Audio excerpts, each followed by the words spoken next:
What kind of journey are you craving right now? One that quiets the noise?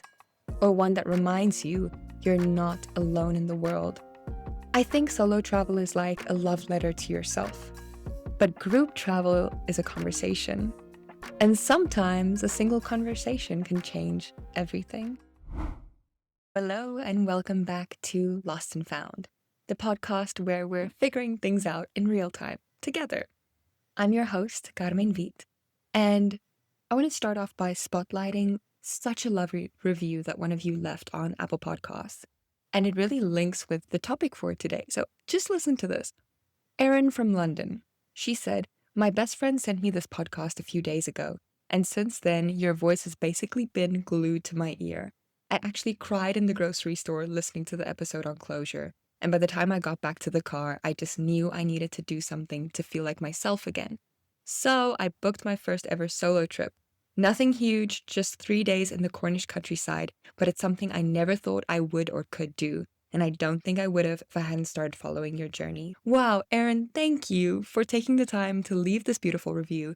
And good luck. Congratulations on your first ever solo trip. That is huge. That is such a brave thing to do.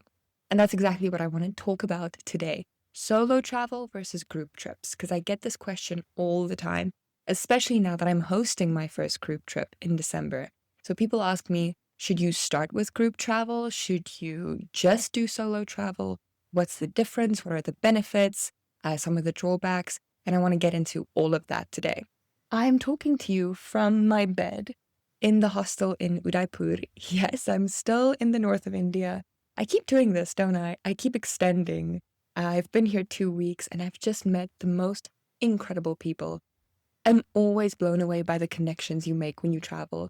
They just catch you off guard. I've just met this absolutely amazing girl. Feels like we've been best friends forever. So I think we're going to hang around here a little bit and enjoy the city. It's like one of the most romantic cities in the whole world. It feels like Venice, but with a little bit more spice. Pun intended, maybe a little bit more masala, but it's incredible. Everybody should come to Udaipur, India. And when you do, come to Dreamyard Hostel. Best hostel I have ever stayed at. And no, this is not a sponsor. Seriously, best hostel ever.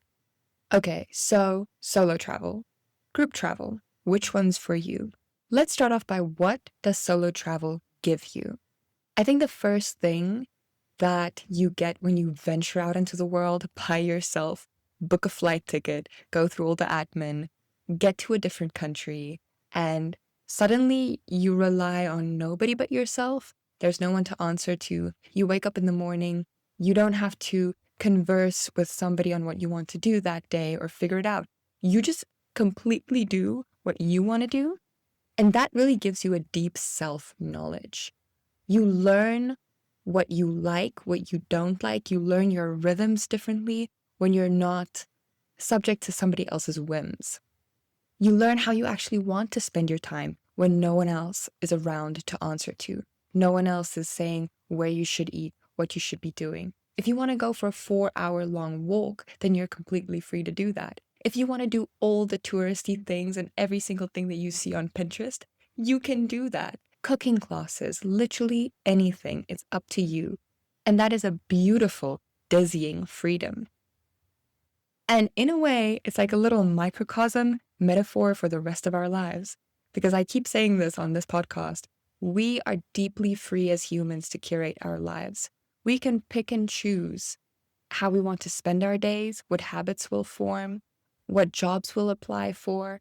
And in that way, we really structure and create our own lives. I remember when I started solo traveling, before I started working. So when I was kind of freelancing and that my traveling felt more like vacation and not a digital nomad lifestyle.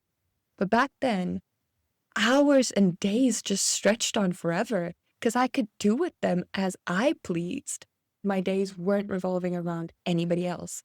And that was so fascinating to me because it felt like you realize how much power you have to choose to control your life.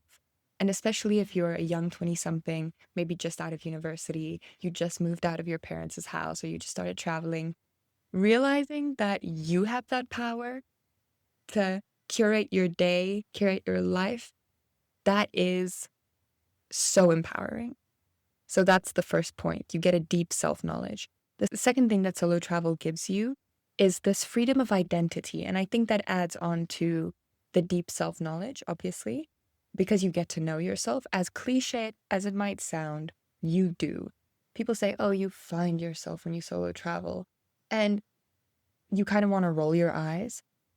But it is true. It's a cliche for a reason. You find yourself, you get to know yourself, because suddenly it's just you and you have to figure out how you're going to deal with problems. If you're sad, if you're uncomfortable, you have to deal with that. You have to have your own back. You're navigating unknown territory, probably with a language that you don't speak. You have to make new friends, talk to people, decide how you want to spend your days, decide who you want to show up as. So you do learn a lot about yourself, and you also spend a lot of time by yourself. So it's like a relationship, right? The more you spend time with a partner, you grow that relationship and it becomes deeper. So the more time you spend by yourself, quality time by yourself, you also deepen that relationship and you get comfortable with yourself. So as cliche as it might sound, yes, you do get to know yourself really well when you solo travel. And I think that's an amazing gift you can give to you. But more than that, you have this freedom of identity in that you can show up every single day as whoever you want to be. I think that when we stay in the same town for our whole lives, or we hang out with the same people, people have an idea of who you once were. And in a way, they hold you to that. If you were always the super hardworking, nerdy person who had certain habits, suddenly if you do something different, it kind of raises an eyebrow. And people are like, oh, you're different, you're trying something new.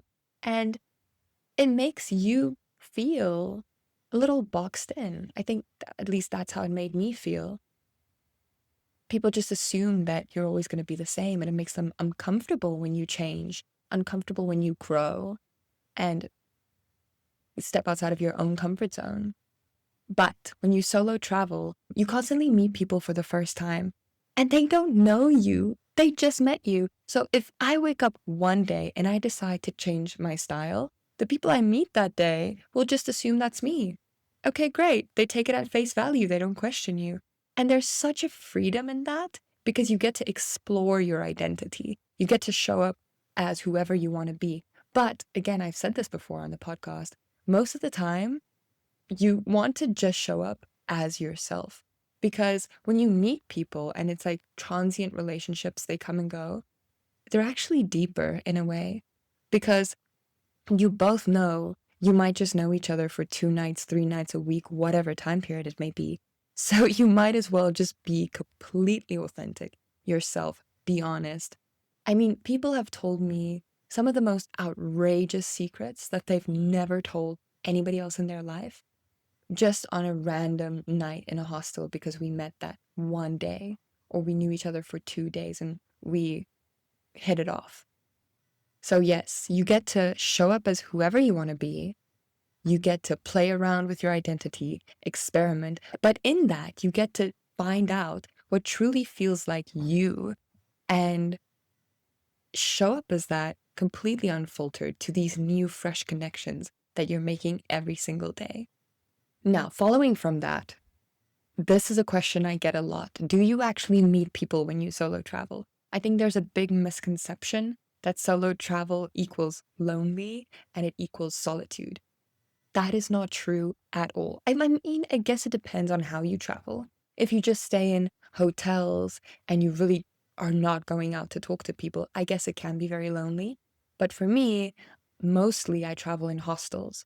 Or if I really need some space to work, I will go stay in a hostel for a couple of days until I manage to make some connections and friends in that town. And then I'll move to an Airbnb or a private room, and I will have the space and energy to work, but then I have the connections in that town already.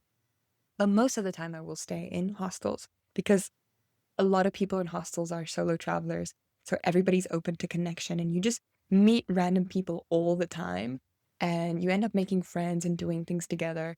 Even if you go out by yourself to a cafe, if people see you are out alone, they will very often start chatting with you. They will be curious and you'd make friends like that, especially if you're in a country where you're very obviously a foreigner. So in India, for example, when I go out to a restaurant by myself, very quickly somebody will come up and chat to me because they're just so curious. Like, what are you doing in India? How are you finding it? So stuff like that happens and you're constantly meeting new people. So for me, sometimes I actually feel like I need some space for myself. There's a lot of times where I've just felt a little bit socially depleted from solo traveling. That is crazy, right? You wouldn't expect it, but it's true. It is very socially heavy. Why? Why is solo travel so social? Because you step into the world in a very vulnerable position. You're by yourself. You're in a different place. You don't know anybody. You don't know anything about this place where you're in or about the culture. So you're very vulnerable. And what is a synonym or what's a word that goes hand in hand with vulnerability?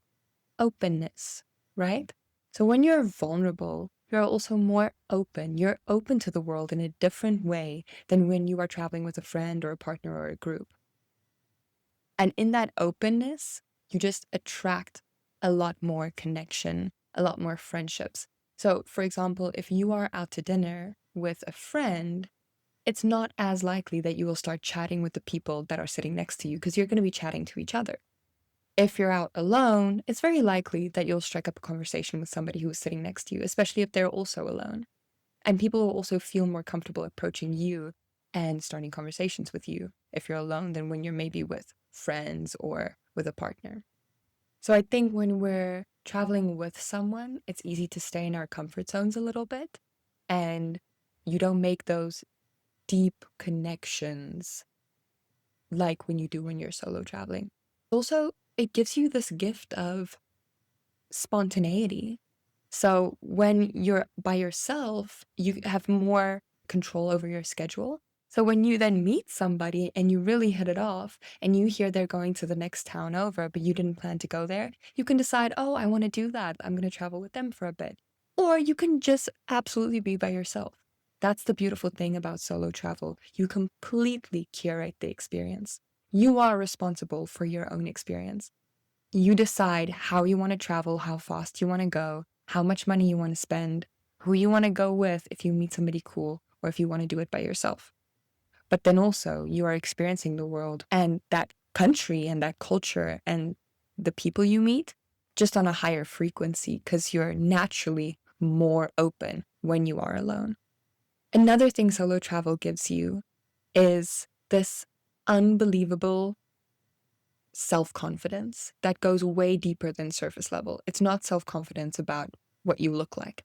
It's self-confidence in that you know that you can take yourself halfway across the world. You can figure out problems in a country that's not your own, even if you don't speak their language, even if you don't know what the currency exchange rate is, even if your phone is dead, you have to figure out public transport. You know you got your own back because you've been through crazy experiences and you made it out alive and you loved it. Because those crazy experiences in the middle of the night when your bus is delayed and you're sitting outside and you're sweating and everything is going wrong, that's what you're going to be telling people when you get back home. Those are the stories that will stick with you because you're going to laugh about it. But in the retelling, you also realize, wow, I lived through that. I'm pretty cool. Like, I got me. And that feeling of I got myself, I got my own back, that is what true self-confidence is. It's self-reliance. Also, knowing you can sit through any type of discomfort and you can make it out better on the other end and you can enjoy it.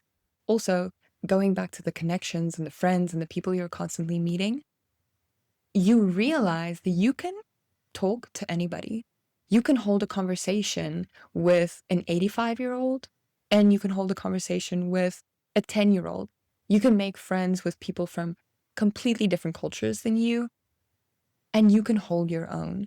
So also then going back home, knowing that you can do things alone because you will make connections as you go if you want to.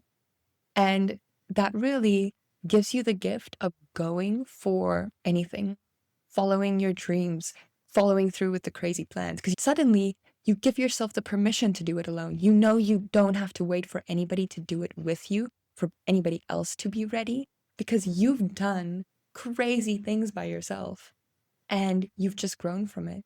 You made it out alive. And that is the biggest gift you can give yourself in the long run, is that self-confidence. Those are a few things, a few little gifts that I think solo travel gives you. But I do want to say it's not the be-all and end-all. Yes, it teaches you self-trust. It teaches you how to show up in the world with a kind of presence and openness, and how to embrace freedom, definitely. But now I want to talk about group trips and how joy, I think, expands when it's echoed. I think group travel reminds us that we're not alone in the world. Because yes, even if you make really great deep connections while you're solo traveling, those are very often transient. They come and go. You're not always linked up with other people's schedules.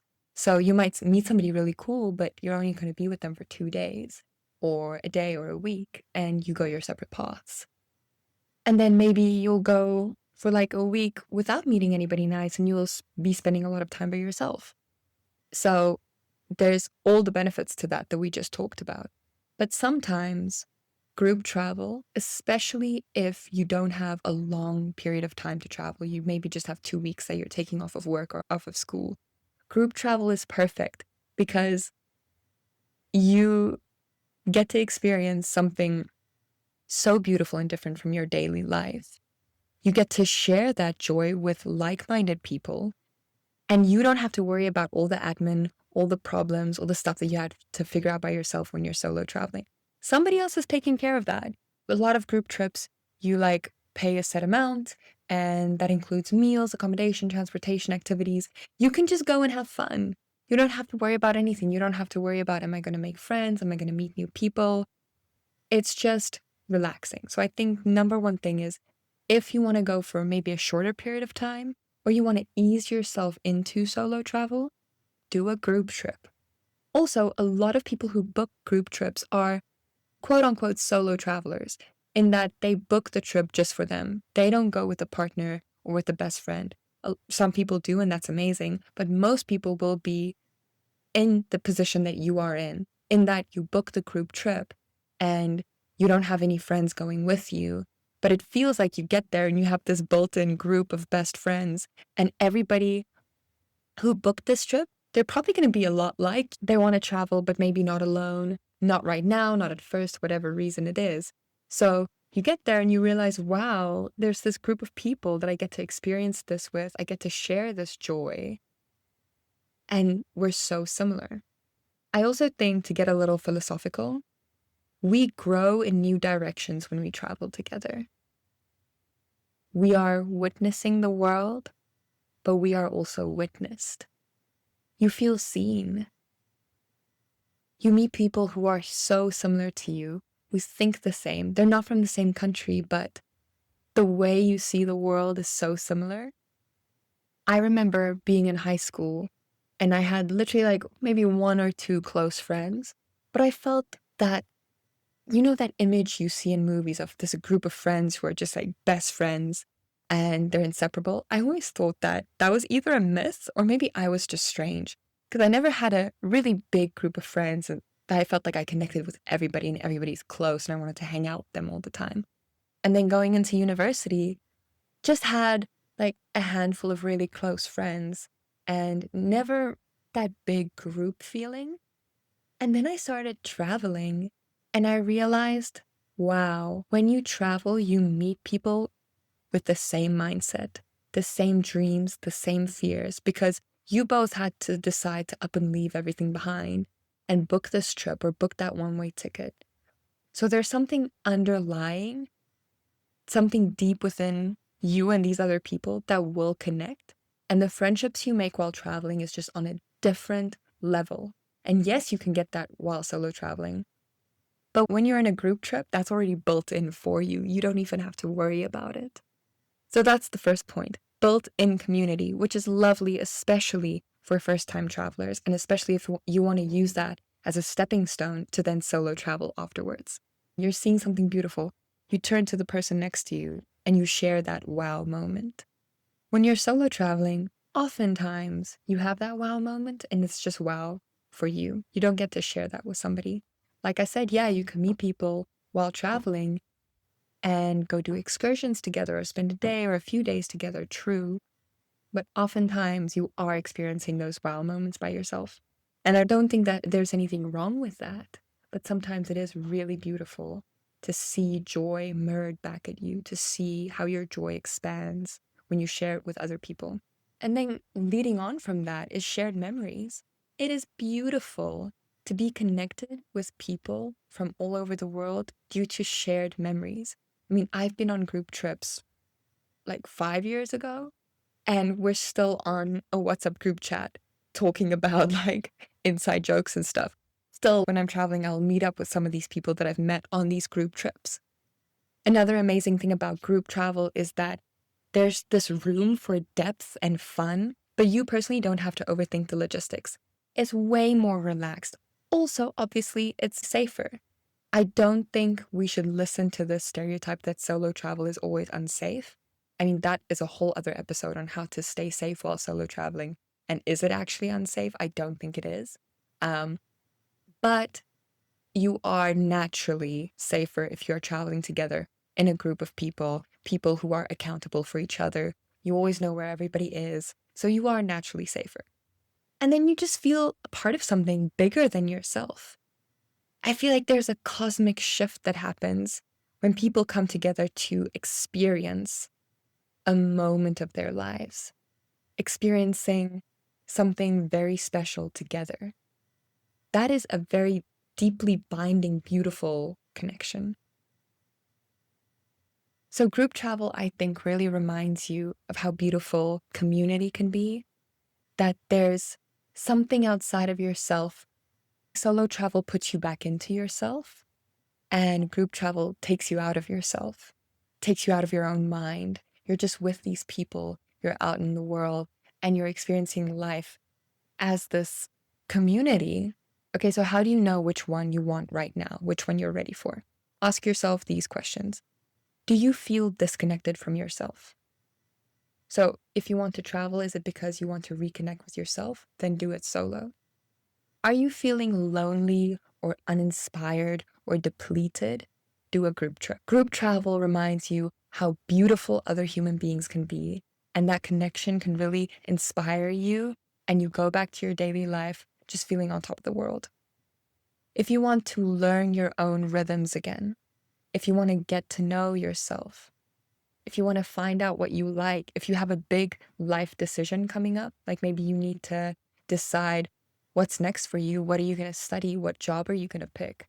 Maybe you are just coming out of a long-term relationship. Go on a solo trip. Figure out who you are outside of all the noise, what you like, what you want from life. But if you want to do something brave while also being held, go on a group trip. If you want to dabble in solo travel, book a group trip, but just for you. Don't go with a friend or with a partner, just for you. So you still get to see what you are like with new people. You still get a lot of the benefits of solo travel, like knowing that you can make connections with anybody, because now you're in a group with people from all different places and you're making friends with them and you realize like, wow, I can do this. I got me. But in the end, I think there's a false binary. It's not either or. If you're a solo traveler and you've been like long-term solo traveling, you can still go on a group trip and love it. Definitely. If you've only been on group trips, you can go solo traveling. It's not either or. There's a beauty in balance, I think. Not just balancing group trips with solo travel, but also balancing community within a solo trip and solitude within a group trip. So you can go on a big solo trip and you can really enjoy these beautiful communal moments. Oh, I had the most amazing night last night. It was one of those like core memories. We were on this hostel's rooftop and it's overlooking Lake Picola or Pichola. I'm not sure how you pronounce it. So we're overlooking the lake and you just see the lights dancing on the water. It's so gorgeous here.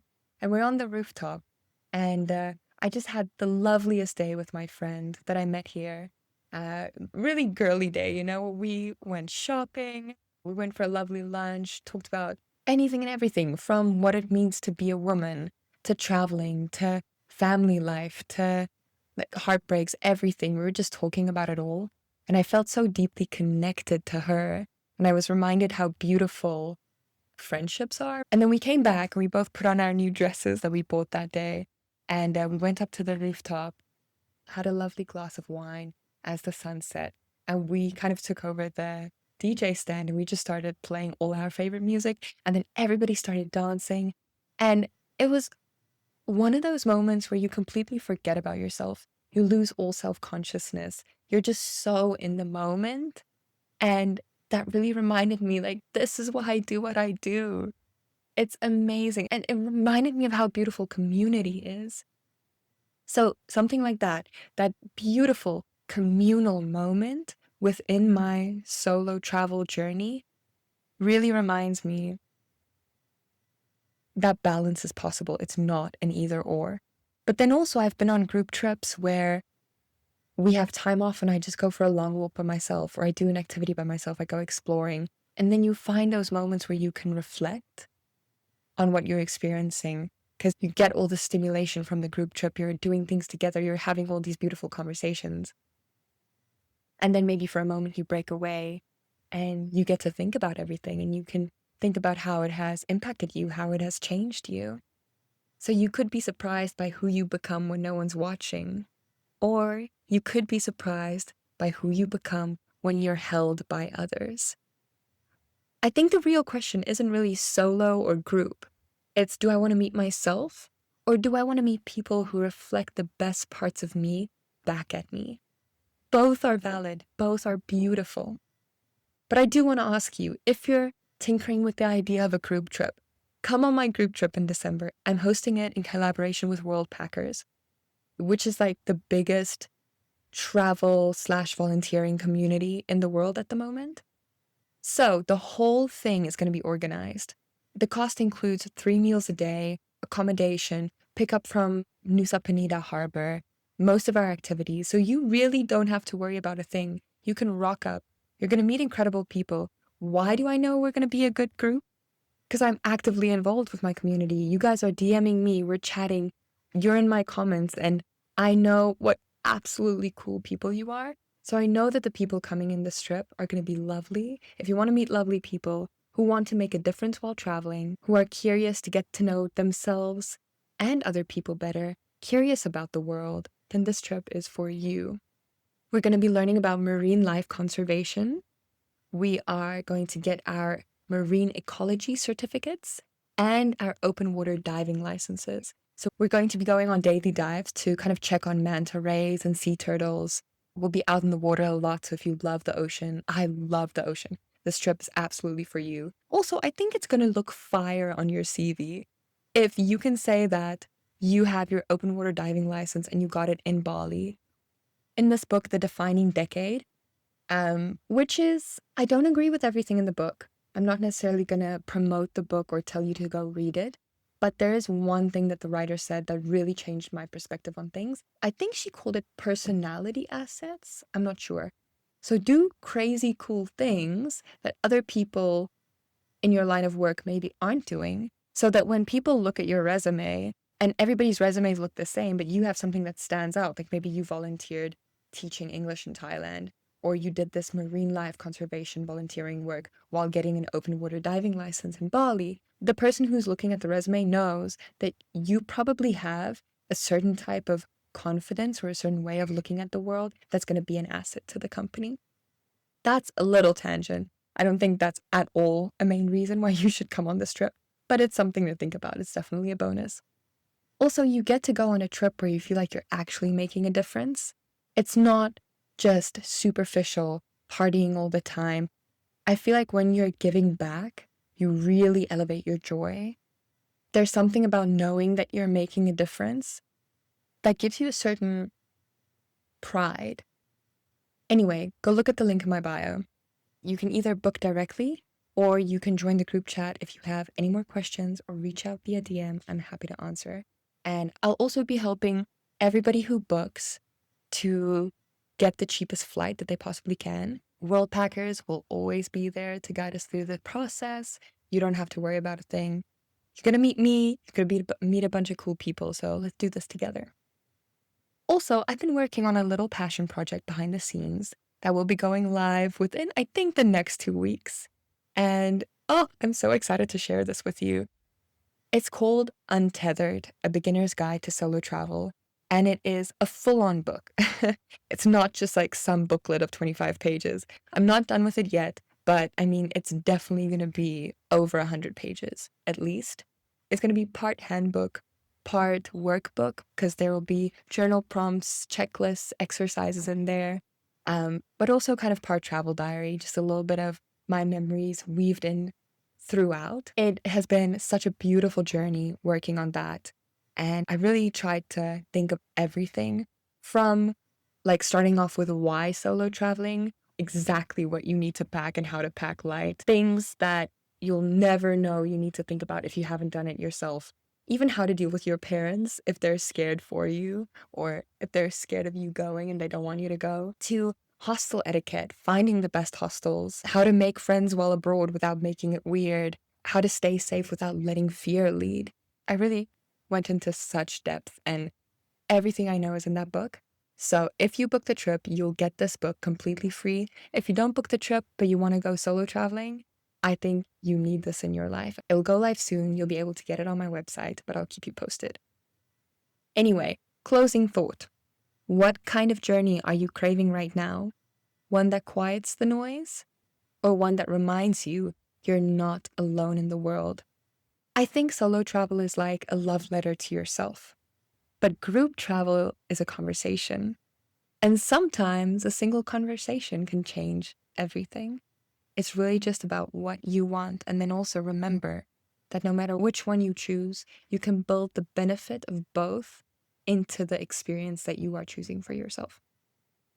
Thank you for being here. If this episode spoke to you, if it helped you in any way, I would love it if you left me a review, a rating, and if you have a friend who's also tinkering with the idea of maybe a group trip or traveling, send this to them. And if you're the friend who's receiving this, know that you are loved. I'll catch you on Thursday. Same heart, same Carmen, different place. And hey, don't be afraid to get a little bit lost. That's where the magic finds you.